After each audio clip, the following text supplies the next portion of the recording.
The Organization of African, Caribbean and Pacific States, OACPS, is at the forefront of the struggle against climate change. Its 79 members, which have low coping capacity, are amongst the most vulnerable to the adverse impacts of climate change. Nous sommes là pour voir dans quelle mesure nous pouvons améliorer le service produit par les centres régionaux, le service des centres climatiques régionaux. Ces centres climatiques ont une mission d'étudier le climat et de dégager les informations et les données utiles pour le développement socio-économique. Vous êtes sans ignorer que pour produire une tonne de maïs, il faut faire l'agriculture. Mais pour que les agronomes définissent quel type de variété, quel type de production, à quel moment faut-il planter, ils ont besoin des informations météorologiques et climatiques. Donc, les centres régionaux climatiques sont là pour aider les exploitants, le secteur socio-économique, de bien planifier, de bien utiliser les données climatiques en vue d'améliorer leur production ou productivité.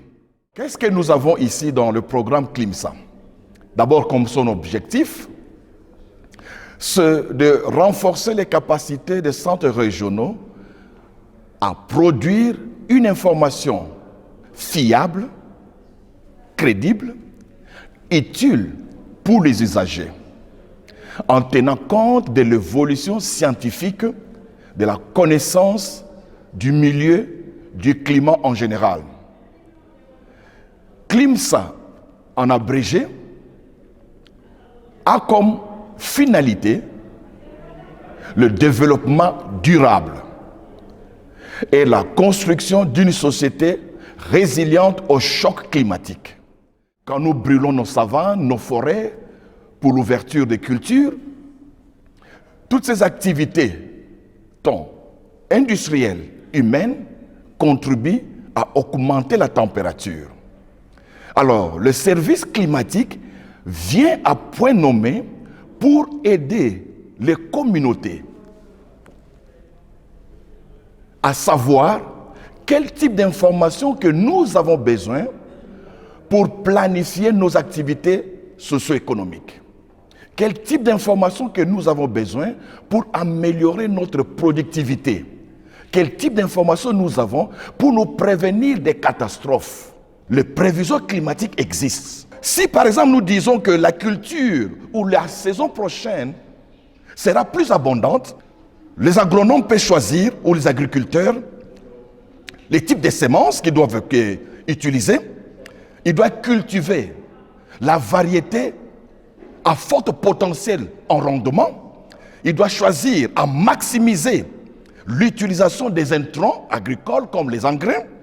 Ils doivent augmenter le potentiel de la population végétale qui peut faire même des combinaisons, ce qu'on appelle l'agroforesterie, mélanger des cultures, parce que vous avez l'eau en abondance. Parce que l'agroforesterie, c'est une des méthodes qui enrichit le sol et qui permet au sol de se conserver. Plus que notre sol est conservé, plus que ça sera fertile, plus ça nous produira plus. Donc vous voyez, cette information 8 mois avant, 3 mois avant, vous est donnée pour que vous sachiez comment planifier. Nous devons tous nous mettre ensemble pour que nous sachions comment barrer la route aux conséquences néfastes que nous connaissons à cause du changement climatique. Pour aujourd'hui, j'aimerais conclure pour dire ceci. La communauté internationale s'est engagée à lutter contre les changements climatiques. Il y a 2 volets stratégiques pour la lutte contre les changements climatiques. Le premier, c'est ce que nous appelons la mitigation. Réduire les gaz à effet de serre. La deuxième voie stratégique, c'est l'adaptation. Dans l'adaptation, comment faire avec ces changements? Parce que nous n'allons plus rentrer en arrière, nous avançons. Comme le climat change, comment s'adapter? Alors, vous ne pouvez pas vous adapter si vous n'avez pas l'information climatique. Donc l'information climatique est l'élément clé pour savoir comment faire le business autrement dans un climat qui change.